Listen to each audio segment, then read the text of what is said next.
Hey Andrew, thank you for coming here for this video. Would you like to introduce yourself and your brand for the people? Sure, my name is Andrew Rynhard. I'm the founder, developer, CEO, all the things. We have a really good team, of course, of Naturl Audio. I have over 20 years of experience in both music and software, and Naturl Audio has kind of been the culmination of years of experience in both, and finally decided to create our first plugin, which we'll talk about today. Okay, so today's topic is the new AL-1, which is your limiter. I've been trying this for a couple of months now, and since I tried it, I felt like this is something a bit different than other plugins. You know, every limiter has its own sound, but this, I feel like it has less sound than the other. Like, it can really keep the things as they are, which is great for a limiter, like especially in the low end. It's very transparent. That's why I invited you to talk about it, because I feel like it's a great tool. So I would like for the people to dive deep and understand each section, how you thought about it and how it works. Yeah, absolutely. Let's do it. First section is gain. So I think very self-explanatory. I think the only thing to really, sorry, just not to interrupt, but the only thing to make note of is there's usually one confusion, but just for ultimate clarity, there's a fixed 0 dBFS threshold to the AL-1, so you're just driving into that threshold. Okay. A lot of people seem to also confuse output with ceiling. The AL-1 is not a brick wall limiter, so there is no ceiling to speak about. It's just trying to do its best to keep peaks at 0 dBFS. So output is just a very raw gain. After every single bit of processing that the AL-1 does, you compensate the output. Yeah, that's something I wanted to ask, because I noticed it has not There's debating opinions on whether true peak is necessary or not. I mean, I personally don't care about true peak, but you know, there is no right or wrong answer. This is music, and if people want to do true peak, then by all means go ahead. But for my personal workflow, there's not. Yeah, but also if you push the oversample, you can reduce those anyway. It'll help. It'll certainly help. You could still, in theory, get some true peak overs, but it'll bring them down. Yeah, sorry. For sure. There's also this unity button, which allows you to drive and compensate the output at the same time. Useful to listen to details without being fooled by the increasing level. Then there's the algorithm and dynamic timing stuff, which I would love you to explain a bit, starting from the 3 modes that we have here. All right, so yeah, I could talk about mode. Just before we get into that, I want to encourage people. We put a lot of time into thinking about the workflow and how this could work. There's a left to right workflow with the AL-1, and in most countries there's a left to right, top down way of reading. Of course, that's not true. I apologize for those people who don't have that convention, but that's kind of how I like to think of the AL-1. I go left to right, top down when it comes to the columns. This column here is like our, I would call it our contour section or our shape section, right? This is where all of the timing mechanisms of gain reduction, specifically, because you can have different forms of gain reduction. You can have clipping, or you can have compression, you can have limiting. But what makes limiting unique to clipping, for example, is that there's a time aspect involved. There's an attack and there's a release. Clipping is, it varies based on the input. There's not an explicit timing. So everything in this section really affects time mostly.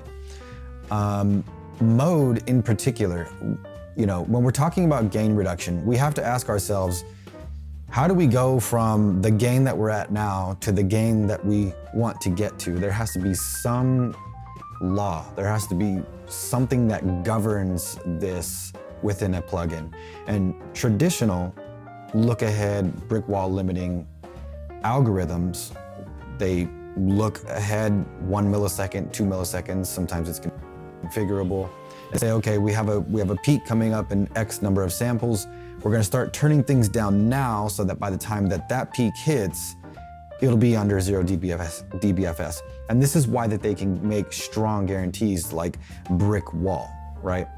The AL-1 does not operate that way. It actually operates on a sample by sample basis. And what I've chosen to do instead is use some physics modeling. It's not modeling in the sense of this is analog and based off something else. There's just different things within the world of physics that we can use to govern something that does effectively the same thing, but it does it in a much more natural way, something that might feel a bit more alive in my opinion. And this is my problem with look ahead and brick wall limiting. It's very stiff and it gets rid of transients and the music doesn't feel very alive anymore. Sure, we can get loud and the distortion's really, really low. So what these modes are, they're just different physics governing laws that say, okay, when we actually do gain reduction, it can't just turn down a sample and then go to the next one and then turn down that one. It doesn't work that way because you'll get what's called audio rate distortion, you'll get chatter, you'll get jitter, you get all kinds of digital artifacts that we just simply don't want. And so just going through each one of the modes, and feel free to interrupt me and ask questions any given time. We can make this a back and forth. Mode 1 is a slew rate limiter. It's basically saying you're allowed to do gain reduction at a certain decibels per millisecond.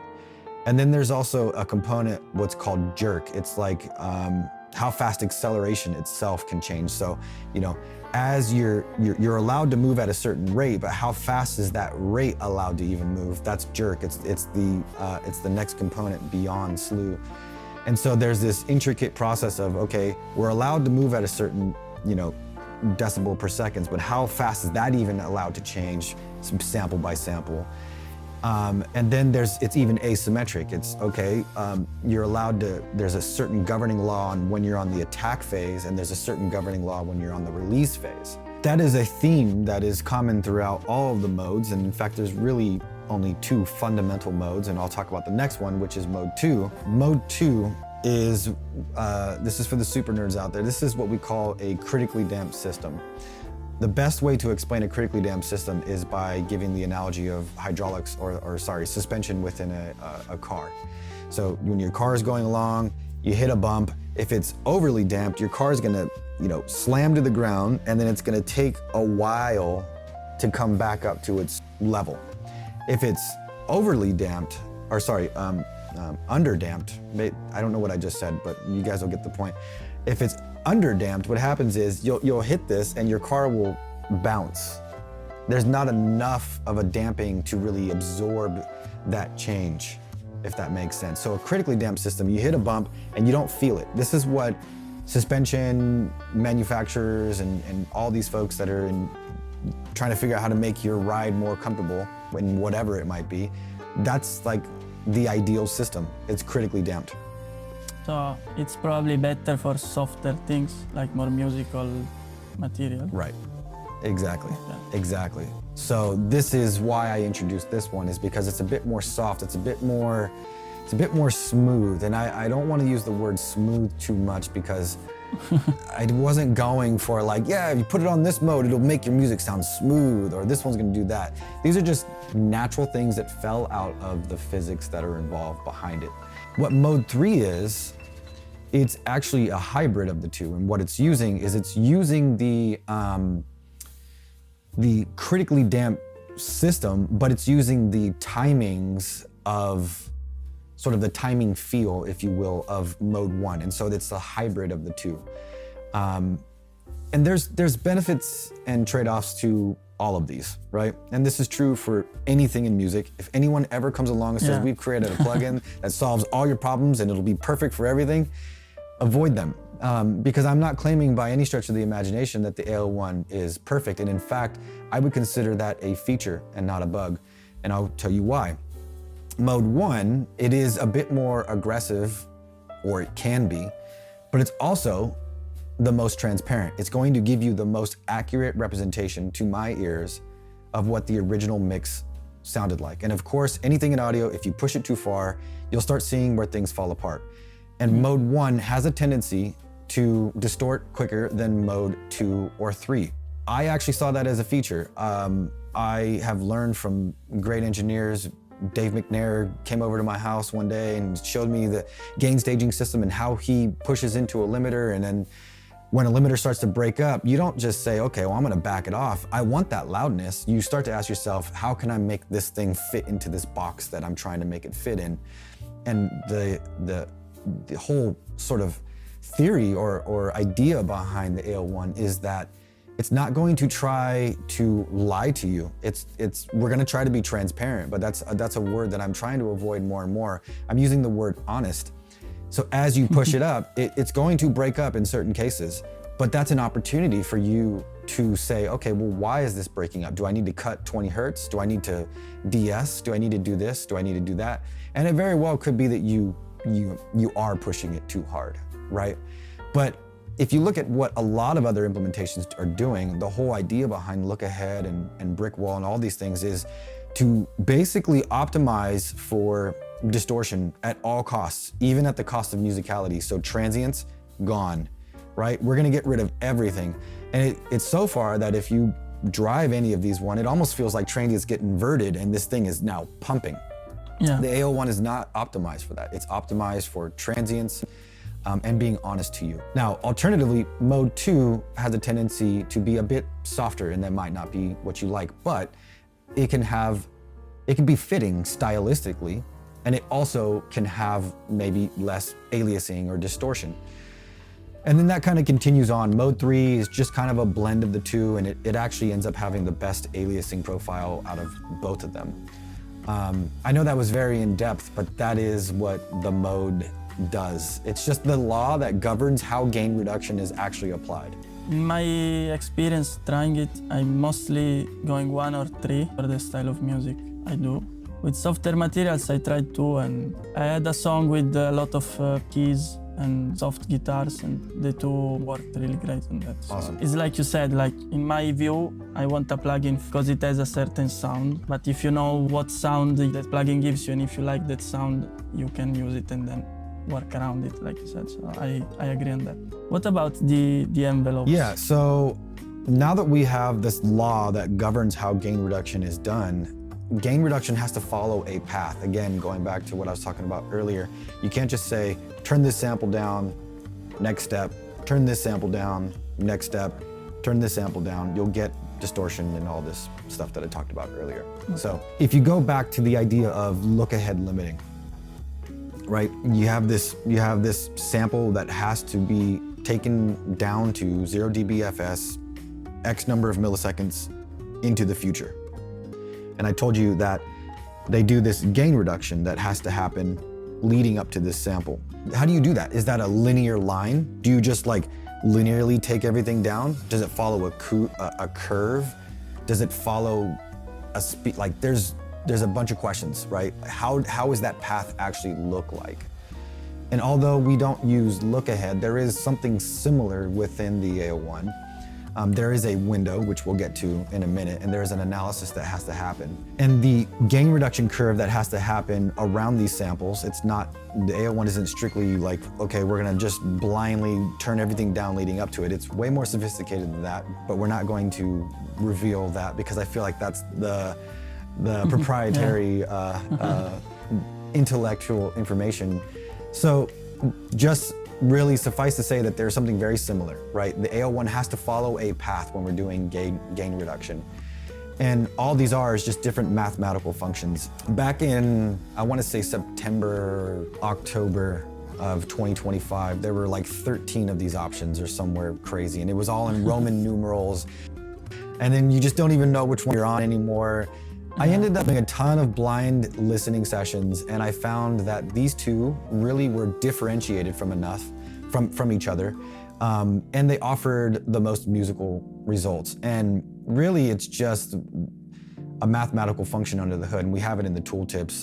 I think envelope 1 is like a raised cosine function, and envelope 2 is a smooth step function. And so really they're just different paths that the gain reduction curve is going to follow, and they have subtle differences. To my ears, what I hear is envelope 1 again, is probably the most transparent and most transient. It's gonna feel a bit hi-fi, I would say. Envelope 2, to my ears, what it does is it just pops out the center channel just a little bit more. So everything like the kick, the snare, the vocal, they just go from here to here, essentially. In a very subtle way, I would say, and some might argue not subtle, but it's not dramatic like taking a physical fader and turning up the volume of each one of those elements, right? We're talking very, very small things relative to what you can do within the mix world. And just things feel a little bit more smooth, a little bit more rounded, I would say. And you could tell that there's a sort of a theme here, right? Mode 1 and envelope 1, clean, transparent, open. Mode 2 and envelope 2, a little more round, a little more smooth, but you can do something interesting. You can say, okay, I like the aggressiveness or smooth or transparency of mode 1, but I want envelope of the actual gain reduction to be a little bit smooth. And you can find these sort of contrasts, or you can go all in on, man, I just want to make this thing even smoother. So mode 2, envelope 2, and now we got something super smooth, and it can get even smoother than that. But that's the whole idea behind envelope. It's just the curve that gain reduction has to follow. We can say mode 1 is like honest but brutal if you push too much. Like it stays as the music. Then 2 is soft, 3 is an in-between, and also envelope is transparent, we can say, and more smooth. So by knowing that, you can try to make your own combination. Using it, I will say that I agree on everything, especially the thing you said of bringing in front on the 2. I worked on an R&B song, and when I engaged the 2, I felt like the more R&B style, so all the center in face. Exactly. So yeah. Yeah, nice. you can see why this is a quote-unquote mastering limiter. This isn't a. I mean, you certainly can use it in production. It only has 1.9 milliseconds of you could use it in recording, 1.9 milliseconds of latency. You can use it in mixing, of course, right? But you can tell that the decisions made behind these subtle features are, you know, they are tools that are very useful in the mastering world, where you may not have the ability to go and grab that vocal, that center channel. Well, I'm sure you can with some mid-side stuff nowadays, but this does it in a slightly different way. And so there's just these little nuances strewn throughout the whole design of the plugin.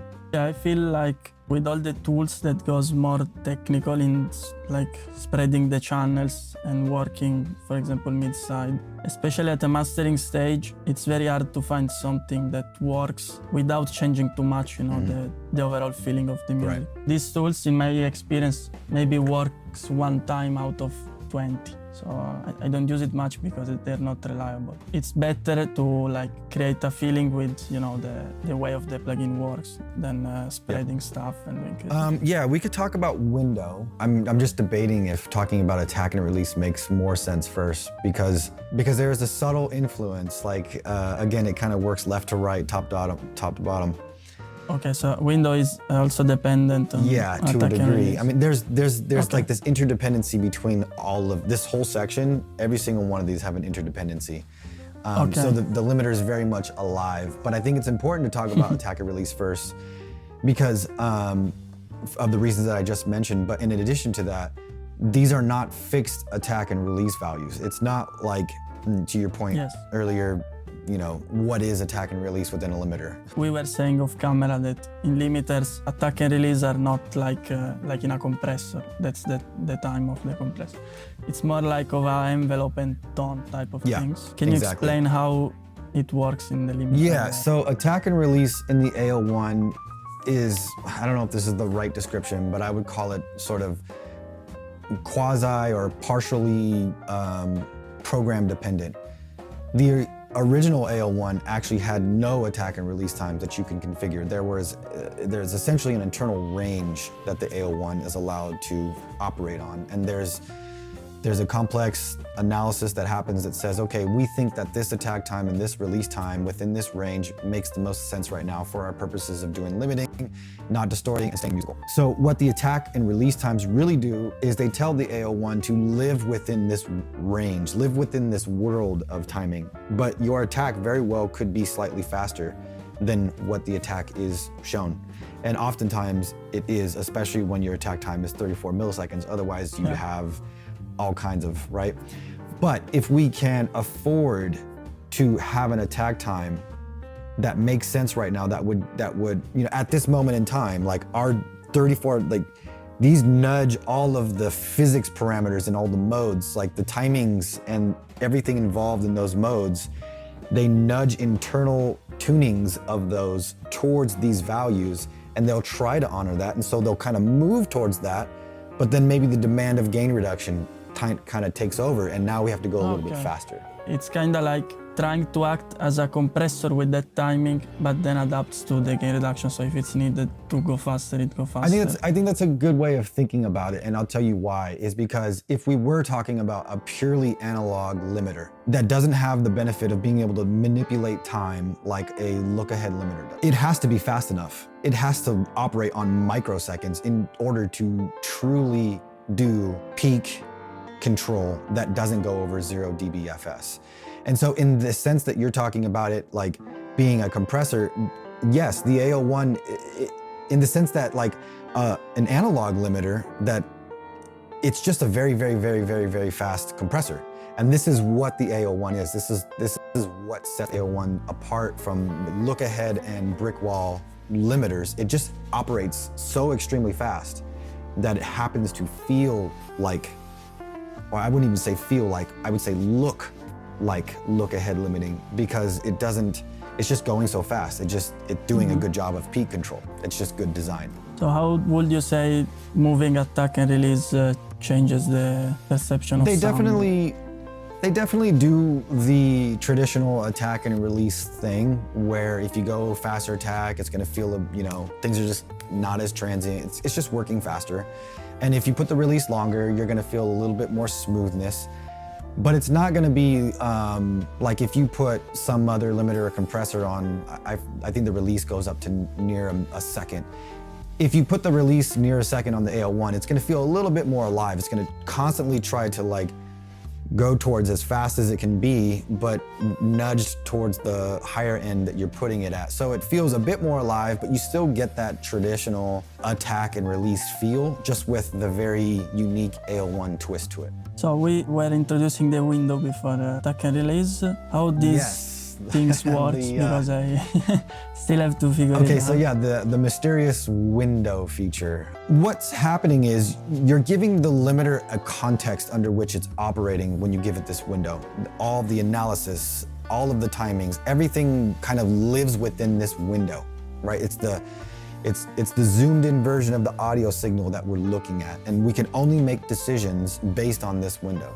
What the window does, and we'll get to an advanced feature here towards the end, the default length of the window is 1/4 length of the C0 note. So it's somewhere around 16.32 hertz, somewhere thereabouts. And you divide that by, cut that into 1/4 of that, and then you now have the window size. And what this tells the AL-1 to do is, on your gain reduction curve, on your attack and release timings, use more of this window to do what you do. And the effect is, one is more of a stylistic thing where you can, the attack and release times are, they're fixed. And in fact, they're the union set of Fibonacci and Lucas numbers. You'll find throughout the AL-1, there's all kinds of numbers that you find in nature that are used by the AL-1. Fun little thing. But if you wanted to maybe feel like, okay, that release is maybe, I like it at 0.5, but I don't like it at 5 milliseconds, maybe somewhere in the middle, I don't know, like somewhere where that release time doesn't really scratch that itch for you. You can just start to bring up the window knob a little bit more, and it'll just elongate that gain reduction curve just a little bit more and make it feel a little more smooth.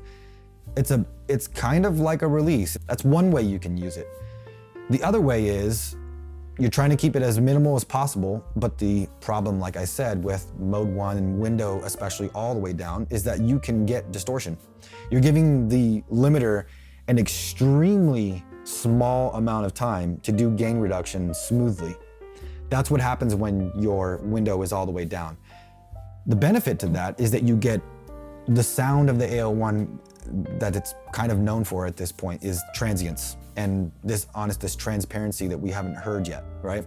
But the downside is that you can get this distortion. And so if there's maybe a moment in the song where you're like, man, it sounds so good everywhere else, But this one little part, one of the ways that you can potentially address that, because it's not guaranteed, it's not a distortion eraser, you can automate that section. You can just say, bring the window up until the distortion goes away and then bring it back down. And now the rest of the song sounds how you want it to. But maybe this particular kick, you just get rid of it real quickly and bring it back down. You can use that as a stylistic tool or maybe even a combination of both. Okay, so let's say it's like an adaptive thing to the material in a sense that if you push it, you will get less transient but less distortion. Exactly. I understood what they want. Not that mysterious at the end of the day, right? It's just, we've never seen it presented this way. Okay, moving to the right, we have the stereo section, the stereo link section. First question for you is, if this is not engaged, the limiter is linked or unlinked? It is dual mono by default. Okay, so unlinked. The AL-1 was born dual mono. So when we engage that, we activate this module here, which, as I understood, works with threshold on the sides. Not quite. I mean, I guess you could argue to some degree that is true, but I think the more accurate way of thinking about it is, if you notice, if you bring the threshold all the way down, it goes to -1 and the maximum is 1. This is correlation. This is what we normalize correlation to. There's a measurement of how correlated is the left and right signal. It's just really how mono is the signal. Why do we link? We link because we like what it does to the center channel. It tightens it up. It makes everything feel a little bit more focused and locked in. The AL-1, when I was designing it, I could have just done this very naive, okay, we'll take the maximum gain reduction out of the 2 channels and we'll link it X percentage on the other channel and we'll call it a day. I've never really loved linking in pretty much any implementation on planet Earth.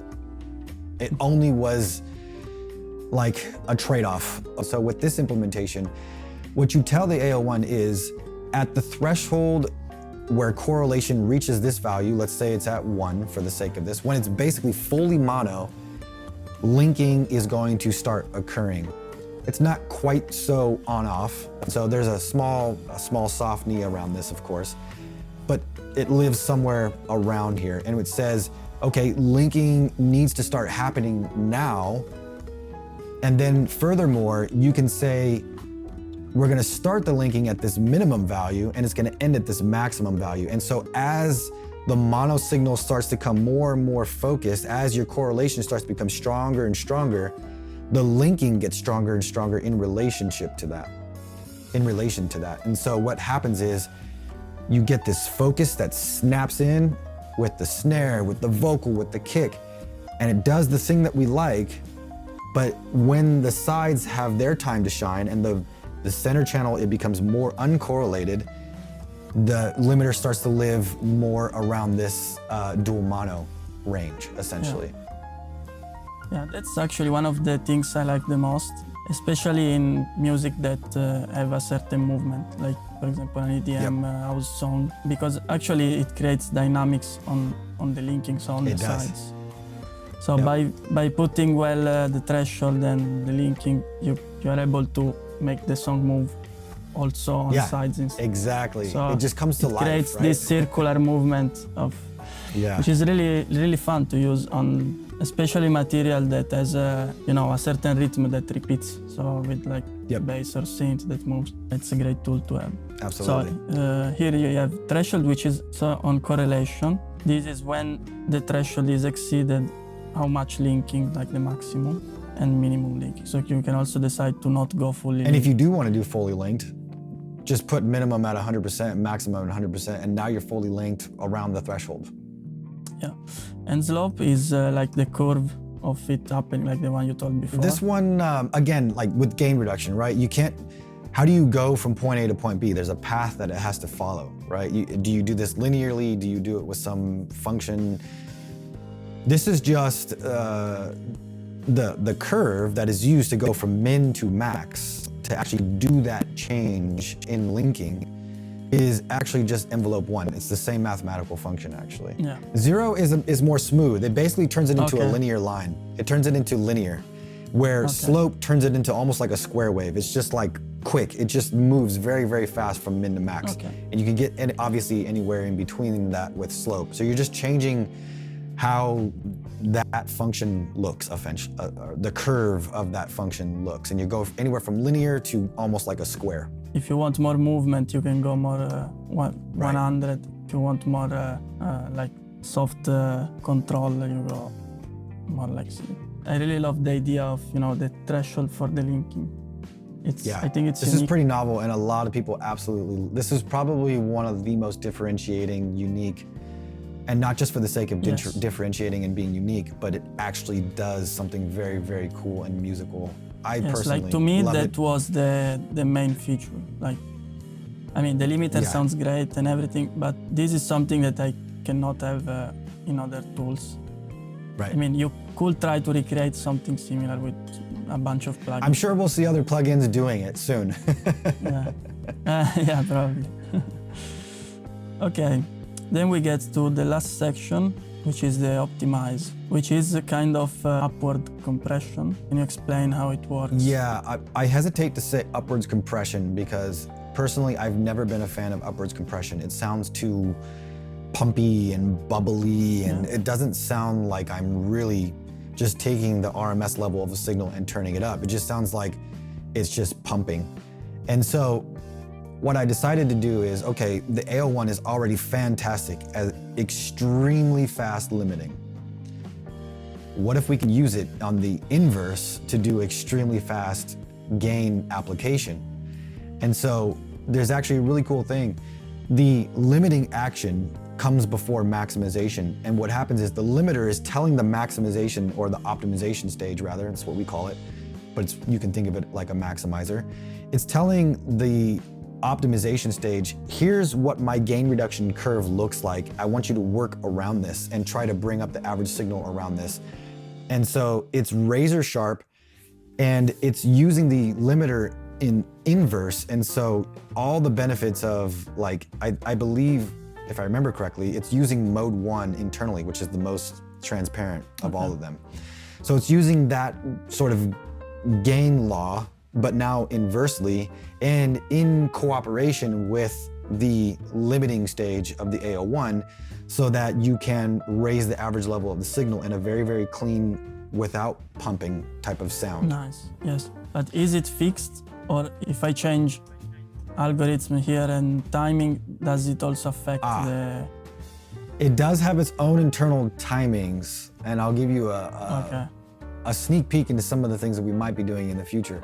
It is very possible that this optimization section will become its own plugin, and you'll be able to mess with the timings and modes and stuff like that. Nice. We're no guarantees, so if this is out in the future and people are holding me to it, I apologize. I said it. It's not guaranteed, but it is an idea that we have. But it is sort of its own mini limiter within the AL-1, but just used inversely. And that's just the lift section, by the way. There's another, and just to finish the lift section, the way it works is just like in gain reduction, we have a threshold where gain reduction has to start happening.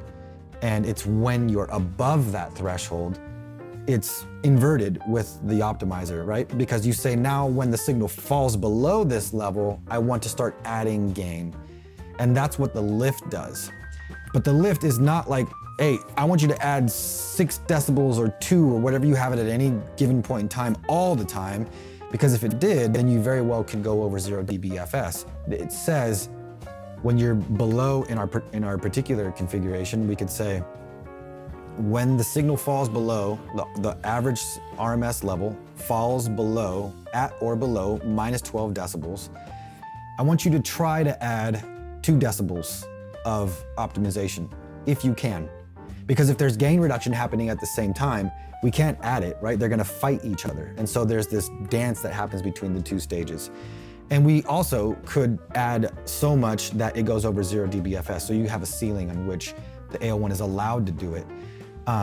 So it's more of a like, here's the general range I want you to be at when it comes to adding more lift. I'm calling it lift. Yes.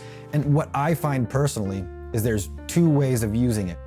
One, you can use the threshold to target a particular quiet section of a song and raise that song relative to the rest of the song because everything else feels good, maybe a transition from a verse to a chorus or something like that. And you can say, oh, I want this section lifted up at 1.5 decibels, and that makes the transition feel nice and smooth. The alternative is you just take the threshold and put it at 0, and now we're always trying to add gain. But I find that the amount of lift that you can do becomes smaller, because then it starts to feel blown out. And so what I find is I'm either doing the first trick that I just mentioned, and the amount of lift is kind of contextual, or I'm putting the threshold all the way up and I'm just doing like half a decibel of lift, maybe 0.8, 1 at most, I would say, personally. Of course, this is music. I actually think some of the greatest music is when you abuse a tool, so by all means abuse it, but that's the idea behind lift. So this threshold is after the limiting, right? This whole section is after limiting. So it's like we already pushed the volume. Yep. Okay. And what does the makeup So do? makeup, it's an auto makeup. We just tried to keep everything on the faceplate one word. It's really truly an auto makeup, but it's makeup gain that happens on the release curve. As I mentioned, the lift stage, it works in tandem with the gain reduction. So it's, as gain reduction happens, optimization tries to duck it, right? Sometimes, given the set window, attack, release, whatever, the amount of limiting might kind of overshoot what you actually need to do to keep it at 0 dBFS, right? Because there's a memory involved to the release, to the window. There's a stickiness that has to happen in order to make the gain reduction smooth. But there's still opportunity for us to get a little bit more out of that section where the limiter is actually doing gain reduction if there's a gap between where we're at currently while gain reduction is happening and 0 dBFS. And so auto makeup gain just says, I want you to try to inject this much gain on the release curve of the limiter. And it does go up to 6 decibels, but in my experience, you rarely even get more than 1 decibel out of it. What I find musically, what happens is the kicks, snares, anything that needs transients or pokiness, they just pop just ever so slightly more in a very, very cool way that creates depth and dimension. And maybe the sustain of the kick is a little bit more. I find that 0.2, 0.5, I mean, that's what it's usually hitting regardless of how much makeup gain I'm adding typically. But it's just a different stage of gain application. It just happens at a different stage of the limiting where lift happens between, like, let's say that lift happens in the valleys, makeup happens in the peaks. It happens when the lift goes away for the limiting, or right after? Right. Like in that spot? Somewhere in that realm, exactly. Okay. It just kind of like, okay, yeah, I'm regularly hitting 6 decibels or more of limiting with the AL-1 when I'm mastering. But maybe it took away something. It already does a fantastic job of making it feel transient, but how do I make it feel even more like the original, or even beyond the original, and make it a little bit more snappy, a little bit more in your face? You can add this makeup gain and it'll add it back so that the limiting action feels a little less like limiting. Do you have any other feature maybe that people don't know? Yes, there's a hidden feature, but I like to point out the metering section. Metering is not sexy, right? But I think it's important. By no means am I suggesting we should strive to master and work on music according to meters. They're merely a tool that should suggest a realm in which you should operate. And this is why I think VU meters are the most musical meters. Right now, the meter section is in gain. If you were to, and because optimization is on, you would actually, it's basically a dual-ended meter. You'll see gain reduction from the bottom and you'll see optimization from the bottom up. Or sorry, gain reduction from top down, optimization bottom up. And so you'll see how they kind of work with each other. If you go to output, it's a VU meter with peaks on top of it. It's kind of like a Duro meter, but it's slightly different. And you could set your reference level. You could say, okay, 0 dBu is equal to -6 decibels full scale. This is useful because what I find is that when I have a particular genre or loudness level that I'm kind of, I know I want to be in this world. I'm never like, I have to be at -9, -8, -7, -14. Yeah. Throw that all out the window. Yeah, I agree. Put it in a VU meter and just shoot for -6, -4, maybe -7, depending on the material and what feel you're going after, and you'll get plenty loud. It'll show you how you need to EQ bass to make sure that you're not taking up all that headroom. And so the VU meter is extremely powerful here because it gives you a loudness that I think is way more musical. And of course, you can see in the LCD screen section, we have LUFS. It falls to short-term LUFS, but if you right-click that section, you can see that you can get integrated or I believe momentary as well. And so that's the, for the nerds out there, my suggestion, VU's great. There's one more feature. If you hit this arrow in the LCD screen here, this is called the detector timing. If you remember, we were talking about the window earlier. What the window does, just to recap, basically is forcing the AL-1 to use more of the window that it uses in its detection algorithm for actual gain reduction. The default window size is 1/4 length of the full length of the note C0. C0 is somewhere around 16 hertz, and then it's 1/4 of that. And so that's what the analysis window is for the AL-1. And when you change the window knob, you're using more of that window for the gain reduction. You can change that entirely. So if you click it, you can actually choose which key that should be in, and you can choose all of the keys within that 0th octave. The idea is we want to keep it in as low as we can go so we can analyze bass in some way that is grounded in theory related to music. That's the idea behind this. Again, the AL-1, everything is from the internal parameters and how they're tuned to what you see, like the note selection, it's all based in numbers you'll find in nature and numbers that you'll find in musical theory. This one is harder to explain.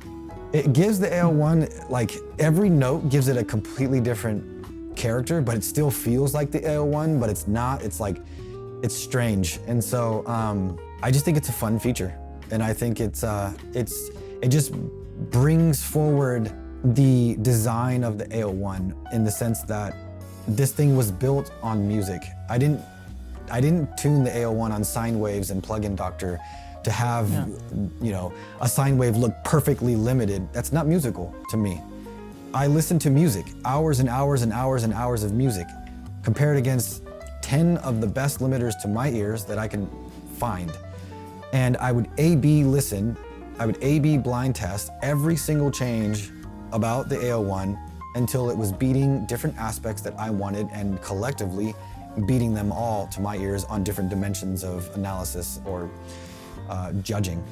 And so, yeah, it's just this thing is built on top of musical ideas, and this is just a way for you to change the flavoring of the AL-1 essentially.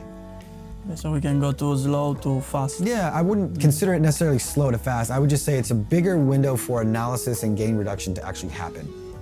Do you have any feeling on how this affects the sound? I haven't really sat down with every one of those and done this, the combinatorics between how many options we have here, X number of limiters, and all the genres that I have to fit is astronomical. I know that in my personal experience in mastering with this thing, I tend to like C0, D0, G0, and F0. But I just got turned on to C#0 by somebody, and it does something cool to the bass. They just do different shifts to the bass reaction, to the reaction to bass, to the movement of the linking, to the stereo feel. They just feel like they're the AL-1, but just kind of like, we're both looking at the same object, but you're looking at it from one angle and I'm looking at it from one angle. It's the same thing. It's just we have a different perspective on it. It's just a different perspective on what the AL-1 is doing. It's nice to have little things that you can try, especially mastering. Like people think is technical thing, but at the end you just sit and try stuff until it sounds good. Exactly. I can't tell you. Having this, even if you don't know exactly what it does, it's still fun to try. Exactly. That's my whole philosophy around working on music. I wouldn't call myself a highly technical person because I've been in industries where there are people crazy smarter than me. But I would say that I know my way around technology very well. And my whole thing about music is it actually takes me away from that, because that's the other side of my brain that I get to exercise a lot. And the reason why I stay within the music world is because it gives the creative side. And to me, if I turn a knob and it does something that moves me right here, what else do I really need to know? Yeah. The way I like it is I try to understand, all the tools and technology behind, to know what to pick if I need to do something, but that something is still dictated by the feeling that I want. So let's say I know really well a tool, I know that if I want that feeling, I can try, the Mode 2 on your limiter. 100%. That's the balance that I think YouTube and anyone who's teaching people how to do music, that's the balance that needs to be had. Is like ultimately it needs to be led by the feel, but you need to know how to turn on the technology side of you to get to that feel instead of formulas. If you notice, there's not presets in the AL-1, although we probably will, because people will have their own presets in the future, but we're not going to have all the greatest engineers say that, if you put this preset on, it's going to do a thing. You got to have your own journey with this. Especially with limiters, it's pretty... Yeah, exactly, especially with limiters. How can we predict it's going to do what it says in the description of the thing? It doesn't make sense. Yeah, limiters are so fascinating because you just do a 1.1 dB change or one tick on one timing, and it changes completely the feeling of the song. So everything changes. It feels different. Yeah. It's my favorite tool to tweak in mastering, because you can do almost a full master even by tweaking the limiters if the mix is good. Absolutely. So it's obviously my favorite tool. I have a fetish for limiters and de-essers. So maybe that gives a hint of what might be coming in the future as well. Yeah, so a de-esser actually is not planned yet, but I am dead set on creating one eventually, because I think we have a very cool and effective and musical dynamics module within the AL-1. Yeah. It's a good segue into something that does exist currently. There is the AC1 that exists within our alpha program, which by the time this comes out, we're going to be announcing. We have, if you buy the AL-1 or any of our products in the future, you'll have the ability to opt in to early access to things that I'm developing. They'll be in your account section. There'll be big red exclamation points that say, "This will break. We will not provide support. Use at your own risk." Say your prayers before you use it. Of course, I'm not trying to break things, and I want to create something useful. But that will be opening up shortly to people. And what's sitting there waiting for people is the AC1, which is a compressor built off of the dynamics module that I created for the AL-1. It's just an incredibly transparent compressor, super flexible, features that just make it so you can get any flavor or shape that you really want out of it. Digital bass, not modeled. It's just basically the compressor version of the AL-1. Then we also have something called the AS1. And these names are subject to change, of course, but it's a soft clipper. It's my first foray into modeling. But our whole claim to fame and what our marketing is going to be targeted around, and our whole philosophy, really, I hesitate to even call it marketing, is these are unique designs. We're not taking a hardware box and trying to model it. We're using high quality physics modeling to create something unique that feels analog, but it's a unique circuit. I'm literally like, connect this resistor to this capacitor and do this and do that. But in the digital world, with my own designs, so that you can have something that doesn't exist out there already, but it's completely within the digital realm, but it's modeled in an extremely accurate physics analog way. So it's kind of like you are creating and engineering an hardware, but doing it all in the digital. Yeah, just doing it in the digital world, exactly. Evolution, not emulation. That's what Naturl Audio stands for. So the AS1 is a soft clipper. It's just basically like, okay, you have some diodes, you have some transistors, you can change the topology that you want, and you just drive into it until you get the distortion that you want, or the clipping that you want, or even before the clipping, like the transistor mode, it just does this shaving off of transients that make it feel less digital and it just feels analog. In fact, I've been putting it after the AL-1 and gain staging it in such a way where it just gives this vibe to things that is super, super cool. So that's our first modeling tool. And then shortly after that, I got into creating an EQ, which evolved into 3 EQs. So there's a passive EQ, which is inductor based. Then there's an active EQ, which is transistor based, might be op amp based soon. And then there's a Baxandall, which is op amp and inductor based. And again, high quality, super, super high quality physics modeling with unique circuit designs. And honestly, I have been mastering with practically nothing but our plugins for the last 2 months. I have some of the best analog gear on planet Earth and they are literally not plugged in right now. And that's not me being biased. I have done blind A/B testing with other people.